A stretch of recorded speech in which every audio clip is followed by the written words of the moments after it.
ఫిబ్రవరి 21వ తారీఖున శ్రీమతి లతా గారి ఆధ్వర్యంలో గిరినార్ మహాయాత్ర వివరాల కోసం సంప్రదించండి. నమస్తే, వెల్కమ్ టు సుమన్ టీవీ. నేను పద్మిని. ప్రస్తుతంతో పాటు ప్రముఖ ఆధ్యాత్మికవేత్త, వాస్తు జ్యోతిష పండితులు, లలిత ఉపాసకులు, వాస్తు జ్యోతిష శిక్షణ నిపుణులు బ్రహ్మశ్రీ నానాజీ పట్నాయక్ గారు మనతో పాటు ఉన్నారు. మాట్లాడదాం సార్. నమస్తే సార్. శ్రీమాత్రే నమః. సార్, పంచగ్రహ కూటమి మళ్ళీ రాబోతోంది. ఈ సంవత్సరంలో అన్ని కాంబినేషన్స్ చూసుకుంటే మంచి మంచి కాంబినేషన్స్ లో స్పెషల్ డేస్ అనేవి వస్తున్నాయి. ఆదివారం అమావాస్య వచ్చింది, రథసప్తమి ఆదివారం వచ్చింది. ఇట్లా అన్ని మంచి కాంబినేషన్, శుక్రవారం పంచమి ఇట్లా. అయితే కన్సర్వేటివ్ గా ఆల్రెడీ జనవరిలో పంచగ్రహ కూటమి జరిగింది. మళ్ళీ ఫిబ్రవరిలో కూడా వస్తుంది. ఎప్పుడు వస్తుంది, ఏ గ్రహాలు కలుస్తున్నాయి, ఈ కలవటం వల్ల వచ్చేటటువంటి అంటే ఎటువంటి ఫలితాలు వస్తాయి ద్వాదశ రాశులకి, భూమి అంతటి మీద, అంటే యావత్ ప్రపంచం మీద దీని ఇంపాక్ట్ ఉంటుందా, ఇవన్నీ ఒక్కసారి ఉంటుంది. అయితే మనకి మీరు ఒక ఈ ప్లానటరీ పొజిషన్స్ ఎప్పుడెప్పుడు ఏమున్నాయని మీరు కనుక సాఫ్ట్వేర్స్ ఉంటాయి దానికి, ఎవ్రీ ఇయర్ ఎక్కడెక్కడ ఉన్నాయని చూసుకోవడానికి. జగన్నాథ్ హోరలో చూసుకోవచ్చు కూడా మీరు కావాలంటే. అందులో మీరు కనుక వెనక్కి వెళ్తూ ఉంటే ఒక 100 సంవత్సరాలు వెనక్కి వెళ్ళినా 3 సార్లు ఒకే సంవత్సరంలో 3 సార్లు పంచగ్రహ కూటమి ఎక్కడ మీకు కనపడదు. ఈ సంవత్సరం యొక్క ప్రత్యేకత ఏమిటి అంటే 3 సార్లు చతుర్గ్రహ కూటమి, 3 సార్లు పంచగ్రహ కూటమి. మీకు మహా అంటే సంవత్సరానికి ఒకసారి చతుర్గ్రహ కూటమి వస్తుంది. ఎవ్రీ 2-3 ఇయర్స్కి ఒక్కసారి పంచగ్రహ కూటమి వస్తుంది. మీరు వెళ్ళండి, మొత్తం చెక్ చేయండి, తెలుస్తుంది. అలాంటిది ఈసారి పంచగ్రహ కూటమి 3 సార్లు. అందుకే మనకి ఎప్పుడు నేను అన్నా ఒక 5 వింతలు చూస్తామన్నా. అందులో మొదటి వింత బంగారం, వెండి ఇంత రేటు పెరగడం. అది వింతే. ఎప్పుడు ఆగిపోనట్టుగా ఫ్లైట్లు ఆగిపోవడం చూస్తున్నారు కదా. ఇప్పుడు గాల్లో ఒక రకమైన వైరస్ రావడము, కొంత మత కల్లోహాలు, ఒకే క్యాస్ట్లో ఉన్న వాళ్ళు కూడా గొడవలు పెట్టుకోవడము, మిస్కమ్యూనికేషన్స్ అవ్వడము. మనం అది కూడా చెప్పుకున్నాం లాస్ట్ టైం, మీకు గుర్తుందో లేదో, ఒక 3-4 మంత్స్ బ్యాక్. సాఫ్ట్వేర్ అంటే షేర్ మార్కెట్ డమాల్ అవుతుందని చెప్పాను. అలాగే ఉంచండి పరిస్థితి. అంటే ఎప్పుడు చూడనటువంటి డిజాస్టర్స్ మనం ఈ సంవత్సరం చూస్తాం. కొన్ని అంటే ఎక్కడైనా బాంబు పెడదామనే ఆలోచన, ఇవన్నీ కూడా పెరుగుతాయండి వీటి వల్ల చెప్పాలంటే. అందుకే మనం సామాన్య మానవుడికి ఇబ్బంది కలగకుండా ఉండాలని లాస్ట్ మనకి జనవరిలో అమావాస్య రోజు వచ్చినటువంటి పంచగ్రహ కూటమికి మనం ఫ్రీగా చేయించామండి. చాలా మందికి ఫ్రీగా చేసేసాం. అంటే మనీ కట్టే వాళ్ళు ఉంటారు, కట్టలేని వాళ్ళు ఉంటారు. ఎందుకంటే అమ్మవారిది అనుగ్రహం నలుగురికి కనుక వెళ్తే మంచిది అనే భావంతో. ఎందుకంటే నెక్స్ట్ మంత్ ఇప్పుడు ఫిబ్రవరిలో 17, 18, 19 తారీఖులు హైదరాబాద్లో కాకుండా మనం లాస్ట్ టైం చేసిన హైదరాబాద్లో చేసాము, కామాఖ్యలో ఉంటుంది. దానికి మాత్రం ఛార్జబుల్ ఉంటుంది. ఇది మాత్రం అందరికీ ఫ్రీ అని చెప్పేసాం ముందే. నేను ఫస్ట్ ఛార్జబుల్ తర్వాత ఫ్రీ కాకుండా ఫస్టే ఫ్రీ అని చేసాం. అయితే కామాఖ్యలో నా ఆధ్వర్యంలో నేను అక్కడికి ఉంటాను. నేను అదేంటంటే కామాఖ్య క్షేత్రంలో ఎప్పుడైనా సరే ఏదైనా మనం ఒక పూజ కానీ హోమం కానీ చేస్తే 1000 రెట్లు ఫలితం వస్తుంది. శక్తిపీఠం కాబట్టి. ఎటువంటి కామ్యార్థం చేస్తున్నారు సార్ కామాఖ్యలో? కామాఖ్యలో మీ అన్ని కామ్యాలు, కామాఖ్యనే కామ్యం నెరవేర్చేది. అలాగే అక్కడ ఏంటంటే కామన్ గా మన పండితులతో శాస్త్రోక్తంగా జరుగుతుంది. తూతు మంత్రంలా కాకుండా చాలా స్పెసిఫిక్ గా చేయడం జరుగుతుంది. వైదిక పద్ధతిలో జరుగుతుంది. ఎగ్జాక్ట్లీ వైదిక పద్ధతిలో జరుగుతుంది. అక్కడ పద్ధతులు కాదు, వైదిక పద్ధతులు. అక్కడ పద్ధతులు ఎవరైనా చేయించుకుంటే వాళ్ళ ఇష్టం, అది వాళ్ళ దీని పరంగా చేసుకోవచ్చు. వాళ్ళ ఇష్టం. మనం ఎవరి ఇష్టాలు మనం వద్దనలేము. మన పద్ధతి మాత్రం ఇది. అయితే ఇందులో 3 రోజులు కూడా మొదటి రోజు మీకు ఎప్పుడైనా కూడా అంటే గ్రహణం వచ్చిన రోజు చేసుకుంటే దాని ఫలితం సహస్రం అంటే 1000 రెట్లు ఉంటుంది అంటారు. మనకు 17వ తేదీ అమావాస్య, గ్రహణము, పంచగ్రహ కూటమి. ఆ రోజు గణపతి, లలిత అమ్మవారి హోమం ఉంటుందండి ఆ రోజు. రెండవ రోజు 18వ తేదీ నవగ్రహాలు, అంటే మనకి ఏ గ్రహం ఎక్కడ ఎఫెక్ట్ ఉందో తెలియదు కానీ నవగ్రహాలకి హోమం ఉంటుంది. మూడో రోజు చండీ ఉంటుంది. ఇది 3 కలిపి చేసుకుంటాము అనుకునే వాళ్ళకి ఒక పద్ధతి. లేదు మనం అంతా పెట్టుకోలేము, సింగిల్గా నాకు ఓన్లీ చండీ కావాలి, నాకు ఓన్లీ నవగ్రహ శక్తి కావాలి, నాకు ఓన్లీ లలిత అమ్మవారి అనుగ్రహం లేదా గణపతి అనుగ్రహం కావాలనుకునే వారికి అది సింగిల్గా కూడా మీరు పార్టిసిపేట్ చేయొచ్చు. ఇక్కడ నుంచే మీరు జూమ్ లింక్ ఇవ్వడం జరుగుతుంది, అందులో చూసుకోవచ్చు. అట్లాగే ఈ కుంభరాశిలో జరుగుతున్నందుకు నేను చెప్పేది ఏంటంటే కొన్ని రాసులకి కొన్ని లాభాలు ఉంటాయి, నష్టాలు ఉంటాయి. అయితే ఎవరైనా డైరెక్ట్గా అక్కడికి వచ్చి మేము పార్టిసిపేట్ చేస్తామని రావచ్చు కూడా, దానిలో ఎటువంటి సంశయం లేదు. కాకపోతే వాళ్ళంతట వాళ్ళే రావాలి. అది ఫ్లైట్ ఛార్జీలు 20,000 అవుతున్నాయి రావడానికి, మరి అక్కడ అకామిడేషన్ అవన్నీ 34,000 ఖర్చు మనం సింగిల్గా వెళ్ళాలంటే. ఎందుకంటే మేము నలుగురం వెళ్తుంటేనే అసలు మాకు ఓన్లీ ఫ్లైట్ ఛార్జీలే బుక్ చేసుకున్నందుకు 80,000 అయిపోయాయి. అవును. 75,000-80,000 దాకా బాబా. అక్కడ అయిపోతాయి. మరి అక్కడ అకామిడేషన్, పూజా సామాగ్రి చాలా ఖర్చుతో కూడుకుందండి అదంతా అవును సార్. కూడా. మనం సింగిల్‌గా చేయించుకోవాలంటే అంత ఈజీ కాదు. అవును సార్. నేను ఎప్పుడు మా ఇంట్లో చండీ చేయించుకున్నా 60,000-70,000 అవుద్ది ఒక మనిషి చేయించుకోవాలంటే బాబా. యాక్చువల్‌గా.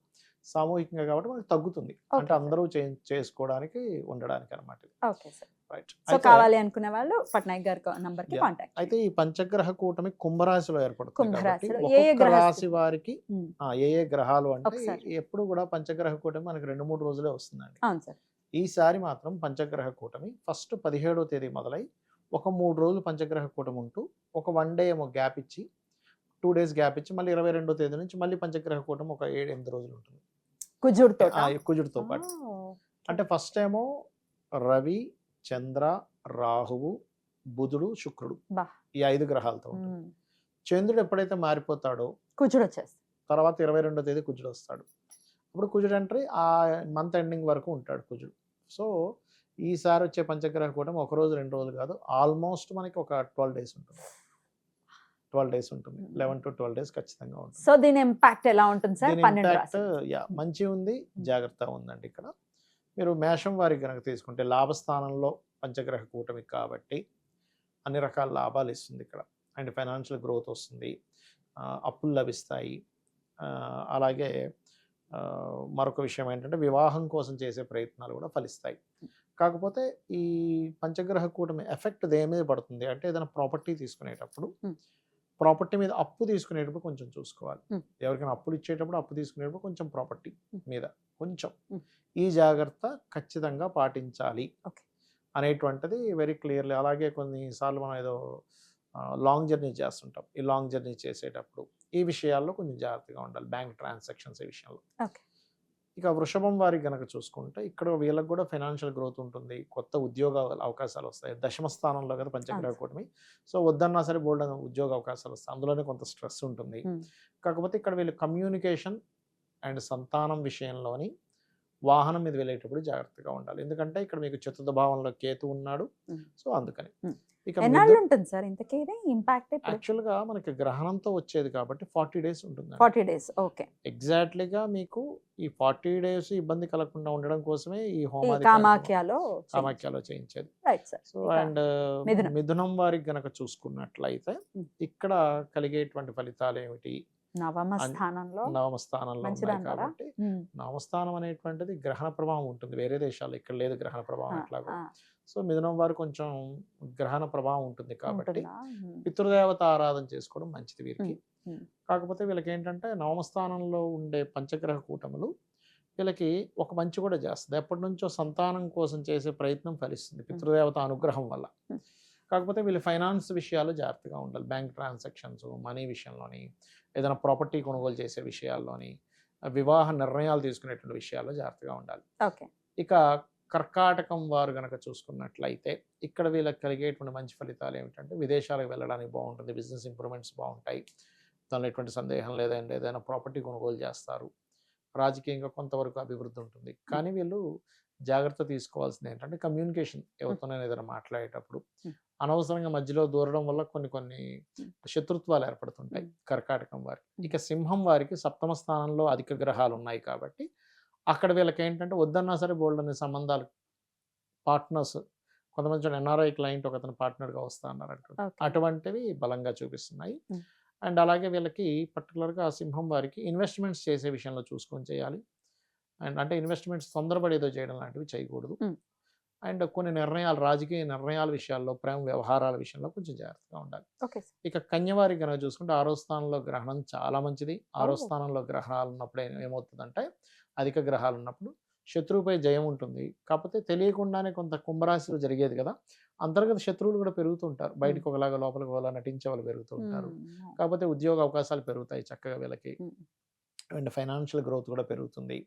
కాకపోతే ఏంటంటే బిజినెస్ పీపుల్ కొంత జాగ్రత్తగా ఉండాలి. ఏదో లాభాలు వచ్చేస్తాయని అప్పులు చేసి చేయడం లాంటివి చేయకూడదు. ఎందుకంటే ఇక్కడ అప్పులు కూడా లభిస్తాయి 6వ స్థానంలో ఉన్నప్పుడు.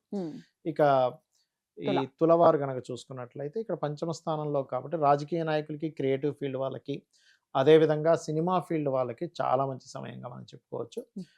దూర దూర ప్రాంతానికి వెళ్ళి హైయర్ ఎడ్యుకేషన్ కోసం చేసే ప్రయత్నాలు చక్కగా ఫలిస్తాయి. కాకపోతే ఉద్యోగం విషయంలో ఇక్కడ తొందరపాటు నిర్ణయాలు తీసుకుంటారు. ఉద్యోగం మానేయడము, ఎక్కడికో వెళ్ళి ఏదో చేస్తానని బయలుదేరి వెళ్ళి విదేశాలకు వెళ్ళి ఇక్కడ ఏం బాగాలేదని వెనక్కి వచ్చేయడం, అయ్యో ఇదంతా ఎందుకు ఖర్చు పెట్టేవరా బాబు అనిపిస్తుంది. అయ్యయ్యో! కాకపోతే ఇక్కడ ఏంటంటే ఫైనాన్షియల్ గ్రోత్ అయితే ఇంకో రకంగా అయితే ఇస్తుంది ఇక్కడ. ఇక వృశ్చికం వారికి కనుక చూసుకున్నట్లయితే పర్టికులర్గా ఇక్కడ ఇచ్చే రిజల్ట్ ఏమిటి అంటే 9-11 యాక్టివ్ అవుతుంది. సో 9-11 అయినందుకు ఏంటి ఇక్కడ రిజల్ట్ ఎలా ఉంటుంది ఏంటి అని చెప్పి చూసుకున్నట్లయితే పర్టికులర్గా ఇది విదేశాలలో అంటే దూర దూర ప్రాంతాలకు వెళ్ళి ఎవరైతే వ్యాపారాలు చేస్తారో వారు కొంచెం జాగ్రత్తగా ఉండాలి. బట్ ఇక్కడ వివాహ సమయాలు, వివాహ సంబంధాలు, విదేశాల్లో ఉండి అక్కడ గ్రీన్ కార్డ్ హోల్డర్స్ అవ్వడానికి, అక్కడ పర్మనెంట్ రెసిడెన్సీకి, విదేశాలకు వెళ్ళడానికి వీటన్నిటికీ అనుకూలిస్తుంది. ఇక ధనస్సు వారికి ఏంటంటే ఎప్పటి నుంచో ప్రాపర్టీ అమ్ముదాం అనుకుంటున్నాం, అమ్మలేకపోతున్నాం, అమ్మగలుగుతారు ఇప్పుడు. వీళ్ళకి కూడా కొంచెం వివాహ సంబంధాలు కుదురుతాయి అండ్ అప్పులు లభిస్తాయి. అండ్ అదేవిధంగా కాకపోతే ధనస్సు వారు కొంచెం ఉద్యోగాలు సడన్గా మానేస్తుంటారండి, అదొక్కటి చూసుకోవాలి ధనస్సు వారు. అండ్ కొంచెం అంటే ధైర్యంగా కొన్ని నిర్ణయాలు తీసుకుంటారు. సిబ్లింగ్స్ మూలంగా వీళ్ళకి విదేశీ యోగాలు కూడా కలుగుతాయి చెప్పాలంటే. ఇక మకరం వారికి ధనస్థానంలో జరుగుతుంది కాబట్టి ఫైనాన్షియల్ గ్రోత్ పెరుగుతుంది. కాకపోతే ఇక్కడ ఎప్పుడైతే గ్రహణం కూడా ఉందో కొంత అవమానాలు, ధనం వల్ల మనీ చూసుకుంటున్నాడని, ఇంత కమర్షియల్ అయిపోయాడని, ఇలాంటి కొన్ని కొన్ని అవమానాలు పడాల్సి వస్తుంది. ఇప్పుడు బిజినెస్ అన్నాక ఒక రేట్ పెట్టాలి, ఆ రేట్ పెట్టినప్పుడు దాన్ని బిజినెస్గా చేయాలి. కొంతమంది ఏం చేస్తారంటే దాన్ని ఇంత కమర్షియల్ అయ్యారు, అంతా మాట్లాడుతాం, ఏవో పిచ్చి పిచ్చివన్నీ వస్తుంటాయి, దాన్ని పట్టించుకోకుండా ముందుకు వెళ్ళాలి. ఇక ఉద్యోగ అవకాశాలు కూడా వస్తాయి, అప్పులు కూడా లభిస్తాయి మకరం వారికి. ఇక కుంభం వారికి కనుక చూసుకుంటే వీళ్ళకి అంటే మకరము, కుంభం, మీనం వారికి గ్రహణ ప్రభావం ఉంటుంది. అంటే ఇది మన మిథునము అండ్ తుల వారికి కూడా. సో కుంభం వారికి రాశిలోనే జరుగుతుంది కాబట్టి ఇండియాలో ప్రాబ్లం ఏం లేదు, కానీ విదేశాల్లో ఉండేవారు కొంచెం వాళ్ళకి ఓవర్ స్ట్రెస్ ఉంటుంది. అండ్ వీళ్ళకి ఏంటంటే కొంత రాజకీయ లబ్ధి ఉంటుంది, కొన్ని మంత్ర సాధనలు కూడా వీళ్ళకి పనికి వస్తాయి, దానిలో ఎటువంటి సందేహం లేదు. కాకపోతే వీళ్ళు కొంచెం హెల్త్ ఒకటి చూసుకోవాలి, కొంచెం వాహనం మీద వెళ్ళేటప్పుడు వీళ్ళు కూడా కొంచెం జాగ్రత్తగా ఉండాలి. యాన్స్ట్రస్ ప్రాపర్టీ, తాతగారు ఆస్తి మూలంగా కొన్ని వివాదాలు ఏర్పడతాయి. ఇక మీనం వారికి 12వ స్థానంలో గ్రహణము ప్లస్ పంచగ్రహ కూటమి కాబట్టి విదేశీ ప్రయత్నాలు ఫలిస్తాయి. వద్దన్న ఇన్వెస్ట్మెంట్ చేయాల్సిన పరిస్థితి వస్తూ ఉంటుంది. కొత్తగా కొనుక్కుంటారు కూడా, కొత్తగా ఇన్వెస్ట్మెంట్ చేస్తారు. కాకపోతే ఏంటంటే ఉద్యోగరీత్యా మార్పులు ఖచ్చితంగా చూపిస్తున్నాయి. అంటే ఒకే ప్లేస్లో ఉండడం కాకుండా రకరకాల ప్రాంతాలకి 100% మారుతారు వీరు. పూర్వభద్ర మీద అవుతుందా సార్ గ్రహణం? అవునండి, ఆల్మోస్ట్. అందుకని అటు పునర్వసు అండ్ విశాఖ నక్షత్రం వరకు అంటే ఒకే కోణాల్లో ఒకటే నక్షత్రాలు ఉంటాయండి ఇప్పుడు కూడా. అందుకనే నేను మిథునము అండ్ తుల కూడా చెప్పడం జరిగింది. Okay sir. కాకపోతే ముందు వెనక రాసులు కూడా. అయితే ఇక్కడ ఏంటంటే మనకి లక్కీ ఏంటంటే మన ఇండియాలో లేదు. కాకపోతే ఆ సమయంలో ఉదయం 9:30 నుంచి ఆల్మోస్ట్ 12:30 ఆ ప్రాంతంలో మీరు ఏదైనా జపం చేసుకుంటే చాలా మంచిది. మన హోమం కూడా ఇంచుమించుగా అదే టైంలో అక్కడ చేస్తాం, గ్రహణ సమయంలో చేస్తాం అనమాట. సరే, అయితే ఈ హోమాల్లో పార్టిసిపేట్ చేసిన వాళ్ళు ఎలాగో చేస్తారు, కానీ పక్షంలో ఆ సమయంలో ఏం చేయమంటారు సార్? మీరు సరే అన్ని విధాలా హోమంలో పార్టిసిపేట్ చేయలేము, అందుకే మనం ముందు నెలే మనం ఫ్రీగా చేసాం.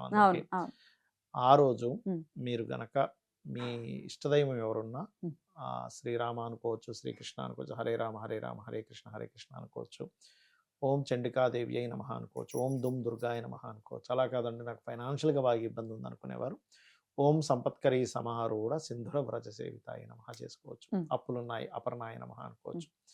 ఇప్పుడు మనం ఈ కలియుగం యొక్క గొప్పతనం ఏంటంటే రామ అన్న చాలు, నామస్మరణ మించింది లేదు ఈ కలియుగంలో. కాబట్టి ఏమి టెన్షన్ పడకండి, హ్యాపీగా మనస్ఫూర్తిగా చేయడం ముఖ్యం. అక్కడ మీరు ఎంత చేస్తున్నాం కదా, ఎలా చేస్తున్నాం, ఎంత కాన్సన్ట్రేషన్గా చేస్తున్నాం అనేది చాలా ముఖ్యమైనటువంటి అంశం. చాలా బ్యూటిఫుల్గా ఎక్స్ప్లెయిన్ చేశారు సార్, కృతజ్ఞతలు. నమస్తే సార్. శ్రీమాత్రే నమః.